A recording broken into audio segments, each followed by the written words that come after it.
I remember one episode where he walked out on stage, and that's all he did. He walked on the stage, and everyone's like kind of anticipating, and they're like, you can see they're ready to laugh, like they're so ready to laugh, and he just goes like, "Ah," and that's it. And they just lost their mind. What's going on, everyone? I'm Jericho. This is Zap, and we are the 6-time international award-winning pop hip-hop duo band at Future. We make clean film music that everyone can listen to with a sound that's uniquely Californian. And you are now tuned into the Life Circus podcast. We talk about things that are funny, interesting, and just straight up ridiculous. So before we get started, do us a favor. Make sure to like, subscribe, comment, and share this video with at least 2 people you know that really love comedy. Zab, how you feel about comedy? Wow. I mean, before we get started, that was like your best intro ever. Did you like practice or something? Nope. Oh. Bet you can't do it twice. Shh. Yo, what's up? I'm Jericho. This is that. Nah. No, I mean, it's surprised. I wasn't going to say nothing, but I was like, yeah, all right. Like, oh, snap. Let me not move or do anything so it doesn't distract him. Yeah. So how do you feel about the comedy thing, man? Comedy, man. This is another topic that, like, if people don't know us, they just know us for music. They don't know that we are like big comedy fans, big comedian fans, big stand-up comedy fans, old school, current, new school, like all of it, man. Yeah, there's a lot of people, a lot of good comedians out there. So yeah, we're totally into it. Yeah, it is. So that's the topic for today. Yeah, well, specifically, I want to get your five. There was a movie about Chris Rock, I think, called The Five. People talking about their top 5. But I think it was top 5 rappers, though.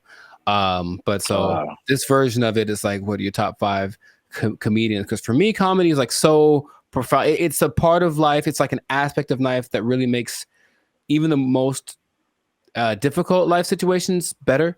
Because you just have to make light of everything. So basically, for certain comedians, no topic is off limits. And I think the ones that can actually make some crazy sounding stuff funny are the most talented. So and during periods of my life where it's like kind of rough, I would rely on just comedy, put the smile on your face, and then get you thinking. For sure. Yeah, comedy definitely got me through college. There's some people that I would just watch over and over again. Like I would study and then I'd be like, it's time for a break. And then I just put them on and just be like, oh yeah. So I'll go to the Man in Black first, which is both of us, but you know what I mean. So, you don't have to be in order, but I mean, when you mentioned this, I kind of thought about it, but it's just, well, this is the thing too. Comedy is very similar to music, and like it can be like really subjective. Yeah. And it's like, it depends on people's style. So you like have a style of comedy that you prefer. Some people might more slapstick, like the Jim Carrey, Chris Farley, Ben Stiller. More physical comedy. Physical, Jack Black, the goofy, some people are like more heady with it, like Paul Mooney or who else is like that? Dennis Miller. Some people like more like snarky, like David Spade, or like who else is in that category? Norm Macdonald, maybe. I don't know. Yeah, Norm Macdonald. It's kind of like that dry, that dry humor. Yeah. So I mean, there's just so many different kinds. And it's just like, there's no way I can get a top 5. There's only one person who's at the top, and that's Dave Chappelle. Gotcha. And that's because like, it's just the stuff that he does is just so groundbreaking. And I think like even the majority of comedians are like, yeah, this guy's the GOAT. Just because of what he's accomplished and just like his ability to just to just take so many different things and turn it into comedy. I remember like one of his like more recent one, like after Chappelle show, he was like I forget which special it was, but he was like, I'm gonna tell you the punchline first. Yes. And then he tells you, I'm like, I've never seen anybody do that.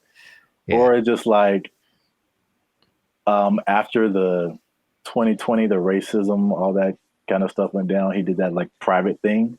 Yeah. Where it was like a very serious topic, and it was still hilarious. It's like, how do you even? It's just mind blowing. He's on another level, and yeah, he's evolved. I think the cool part is watching comedians evolve, because I mean, I knew about him back in what was that movie he was in? Half Baked. Yeah, and I was like, okay, this guy's kind of goofy, but yeah, I guess he's funny. And then this Chappelle show happened. I was like, oh my god, okay, he's on something. But it's just like he keeps growing, like a fine wine. Just evolving. So yeah, okay. So he's definitely on my list. I didn't make like 5 in order, but I would probably put him number 1, just because he's just got so much. He combines the socio-political things and social commentary, and he can be really serious. And then in one special, he literally walked on stage first. The first thing he said was, I know this is going to go well. Like, everyone was like, what? It's like, yeah. Yeah. And he had the palm of his hand, even the way he handled people. There was one where he had this, I think she was transgender or something, but he said something, because he's gotten in trouble before, because he doesn't hold his own. I think you do too. We like the old school that aren't really afraid to say what they're thinking, and then it just comes out and they get in trouble, and I'm like, whoops, sorry. But, go ahead to say it. So he got in trouble with that. But then I think he invited that person back to another special, and you can see her in the front kind of not laughing all the time. But, he has a charm. He definitely won her over. So my 5, so if Dave Chappelle's up there, I got, let's see, Chris Rock, because the man he was the first comedian I ever heard where I was like, I don't understand what's happening. Like, I can't stop laughing just from and he did it again. He had the voice that's super recognizable, and I wish I could do it a little bit, but I can't. I wouldn't even disrespect the man by trying. But just his subject matter is just so broad, also. That it's hard to put him in a box. But he went through this phase. He was kind of more street looking, I guess. Then he got real sophisticated with the suits and everything. And the whole time he's just amazing. So Chris Rock is in there. Louis C.K. for me. Okay, he was the first dude that ever said stuff that I thought, but I never said out loud. And I was like, oh, this guy, he is dark, man. His stuff is dark. His stuff is dark. Like, he has one called like, Of Course, But Maybe. And he's like, of course, we need to protect kids with nut allergies, because, it's a problem. We got to package them correctly and label it and make sure that all the school lunches are aware that there are kids with nut allergies. Of course, we need to protect them. But maybe if you touch a nut, you're supposed to die. Like, that's what I was like. It's just so, yeah. But then he'll go different directions. So I think he's very like middle-aged man. Just I don't know what it is. It's just the average thoughts of his comedy is just what attract people to him. Yeah, it's just and it shows his directing is very good. He wrote Pootie Tang. No one knows that. Like, oh really? I didn't know that. Oh yeah. Wow. Yeah. That's pretty wild. Actually. There you go. Yeah. Yeah. He's the dude. And then when people found that out, he got invited to perform a lot of black clubs, not knowing that he wasn't black. He's actually he's Mexican. Actually, he was born in Mexico. Or his dad's Mexican. He was born in the U.S. and lived in Mexico. Whatever the story is. Anyway, he's a lot of things. He's really funny. Then, man, Cat Williams. Good Lord. Well, that's the voice we do often.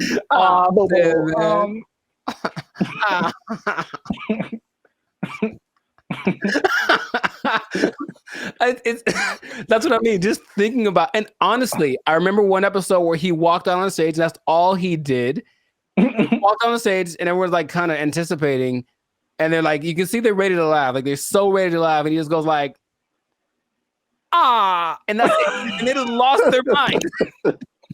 I'd never seen that, but he didn't say anything. And God, he's just so funny. He's just so gosh. With the and I guess I wasn't surprised when I found out, of course, that's not how he talks like normally. Yeah. But it was kind of like I never really liked the person that was sort of a character on stage. Oh God, he's so funny.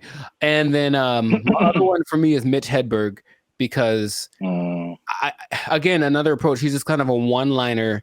That's again, I've never, just for his uniqueness, I've never seen anybody do comedy like that. Yeah, it seems hard and be successful, because it seems like it would be it's almost like amateurish. Like, here's a joke, here's another joke, right, here's another, but his delivery and his character, it just like really worked. Yeah, he just and you know, he did unfortunately a lot of drugs when he passed away young, but it's kind of like the more drugged out he got, he's kind of got funnier, because he just didn't care anymore, and it just y'all need to get into my set because we got another hour. Yeah, he would just say whatever he wants, and he would mess up a lot and then recover, and then he was he was witty. There was one where a guy in the audience was like he was like he had a pipe on stage for whatever reason. The guy in the audience was like, I got something for that pipe of yours. And he was like, oh, I bet you do. You don't even think that there might be police around. And it's just in the moment. This is hilarious. And then he incorporated that line later into a set. But yeah, so this I have an appreciation for people, because the part, and maybe people don't know, but you know, our man Zap has dabbled in stand-up comedy. You know, a little jokey from time to time. And so what it is, I don't think people see like how much work, right, it goes into. It is extremely hard. It's very hard, because you have to come up with a joke, and then there is no safety net really of consistency, because you have different audiences. So a joke for one audience won't work for another audience, and you have to like adapt to a certain degree. Some people just, you know, they're just themselves, and that's who they are. Right. But it's like if you're losing a crowd, you have to kind of be able to navigate, and you can't just be like, "Oh, this is what I'm talking about," or like the guys who do like crowd work. Like that's a whole nother level too. Yeah. You're just coming up with stuff on the fly, and some people are really good at it. Yes. Yeah. Andrew Schultz, Patrice O'Neill. God. I could go on forever. Bill Burr, Wanda Sykes, Ollie. There's so many. But there's one guy that Zap and I cannot agree on. Oh man. I just wanted to bring it up because I swear to you, I watch his comedy all the time, because I'm looking. Hater. I don't want to not laugh. I don't want to not laugh. I listen to it all the time, and it's just his voice. Should I say who it is? Say it, man. Say it. Go ahead. Put his name out there so he can come beat you up. He can't catch me. Look. Let's be real. Mr. Lavelle Crawford, shout out to you, man. Lavelle Crawford? That's his name. I don't know if I think it's his voice that just makes me, it doesn't matter. It doesn't matter what he says. It's just that when I hear his voice, I'm like, man. You know, more power to him. I feel like if I went to a Lavelle Crawford show, I would laugh because I'm surrounded by people laughing. I just kind of get involved in the, you know, but just, man, I can't. Oh, who did we go see together? Yes. So let me jump in, because there's a few people, because we run out of time. Yeah, sure. Like I don't have a top 5, but there's like, I agree with all the people that you mentioned that are super funny. But there's a bunch of other comedians that, like personally I like. Which is, you mentioned Lavelle Crawford. He still, to this day, he did this homecoming concert, and I mean, you didn't like it, but this intro was like the funniest intro that I've ever seen, because it just kept going. And I like comedians like that. It just they take this one thing and it just goes on for 15 minutes. Sure. And that's what he did. That's what D.L. Hughley does. New guy named K-Dub, he does that. He takes like one little thing and like 20 minutes later, you still talk about the thing and you're still laughing. But we went to see Darnell Rollins, who is so underrated. Like, that's true. Dude. Talk about a guy who can take the most serious thing. He took the Kobe Bryant plane crash and made an entire comedy set out of it. And I felt so bad laughing, but it was so funny. Unbelievably funny. Like, I couldn't believe that was his premise. Yeah. And then he also took the Martin Luther King I Have a Dream speech.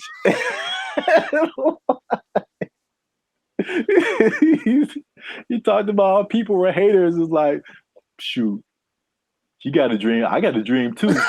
I mean, shoot, he's dreaming, but he wasn't like dreaming. Oh my God. Yeah. Like, you could take a civil rights icon and make an entire comedy set. Like, you win. Yeah, he was very funny when we saw him. Yeah. A lot of female comedians don't get a lot of love. It's definitely a male-dominated industry. But you did mention Wanda Sykes. She's probably the funniest female comedian that I know. I like her. I like Lunel also. Lunel. Like, she's got a lot of time in the game. Very funny. And then just talking about people who just do stuff that is just so unique. Robin Williams. Oh my God. Insane. Like, nobody can do that. Like, only his brain will work like that. I saw him on a stand-up, and there's like 20 bottles of water like on a table, like just for him. And he's like, and his delivery is flawless. Like, I never heard him trip up at all.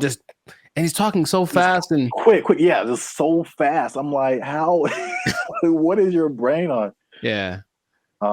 Him, and then this person is not a stand-up comedian, but just like the funniest comedic personality, one of the funniest I've ever seen, and that's Will Ferrell. Oh God. Yeah. I think he like single-handedly carried SNL for years. And like, when you can be funny and like literally everyone around you who are supposed to be a professional too cannot stop laughing. Right. At like yeah, it's insane. You see the admiration everyone else has. It's like, oh God, he's about to say crazy, and then he just brings it every time. So I'm sure we could talk about this another hour. There's just so many people to name, and so many of them, and it's so good. But it's such a nice. Whoever, I don't know who the first comedian was, but God bless him, because it's a cool option you have. Let's go see a comedy show. Like, heck yeah, who doesn't like to laugh? Like, it's the best thing ever. Yeah. So leave a comment saying who you think your top. If you have a top 5, let us know who you think your top 5 is. We'd like to know. And go see some live comedy. Support live comedy. It's amazing. Yeah. Well, that's it for us. We've been talking a long time. So you know what to do. Make sure to like, subscribe, comment, and share this video. And this is another episode of Laughs and Circus Podcast. Jericho, Zap. We out this piece. We out.